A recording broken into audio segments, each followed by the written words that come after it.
T20 world cup जिंकलेला captain, पण आता त्याचीच खुर्ची धोक्यात आली आहे. टीम इंडियाचा मिस्टर 360 सूर्यकुमार यादव सध्या मोठ्या प्रेशर खाली असल्याचं बोललं जात आहे.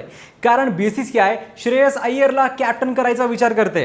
नक्की काय होतंय सांगतो, रील शेवटपर्यंत बघा. सूर्यकुमार यादवचा विनिंग रेकॉर्ड चांगला असला तरी त्याची वैयक्तिक बॅटिंग सातत्याने घसरताना दिसते. मोठ्या आणि प्रेशरच्या गेम्समध्ये सूर्या अपेक्षेप्रमाणे चमकू शकला नाहीये. त्यातच IPL मध्येही त्याचा फॉर्म सातत्याने वर खाली होताना दिसतोय. आणि आता सर्वात मोठा मुद्दा समोर आलाय, तो म्हणजे त्याची दुखापत. सांगितलं जातं की सूर्यकुमार गेल्या काही महिन्यांपासून उजव्या मनगटाच्या त्रासासोबत खेळतोय. अनेक वेळा त्याच्या हातावर जाड टेपिंग दिसलंय. नेट सेशनच्या आधी टीम डॉक्टर त्याच्या मनगटाला विशेष पॅडिंग करत असल्याच्याही चर्चा आहेत. म्हणजे बाहेरून तो फिट दिसत असला तरी आतून शरीर त्याला साथ देत नाहीये असं चित्र दिसतंय. आता क्रिकेटमध्ये एक गोष्ट असते की जर तुमचा फॉर्म घसरला तर लगेच दुसरा ऑप्शन तयार असतो. आणि आता त्याच ऑप्शनचं नाव पुढे येतंय, श्रेयस अय्यर. रिपोर्ट्सनुसार 2028 ऑलिम्पिक आणि पुढच्या T20 वर्ल्ड कपचा विचार करून निवड समिती नव्या कॅप्टनच्या शोधात आहे.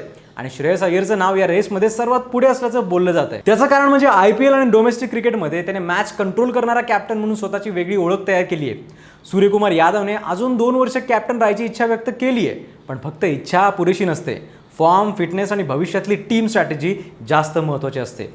त्यामुळे येत्या काही आठवड्यात टीम इंडियामध्ये मोठा कॅप्टन्सी चेंज झाला तर आश्चर्य वाटायला नको. पण तुम्हाला काय वाटतं, टीम इंडियाचा पुढचा T20 कर्णधार कोण असायला हवा, स्काय की श्रेयस? कमेंट्समध्ये नक्की सांगा.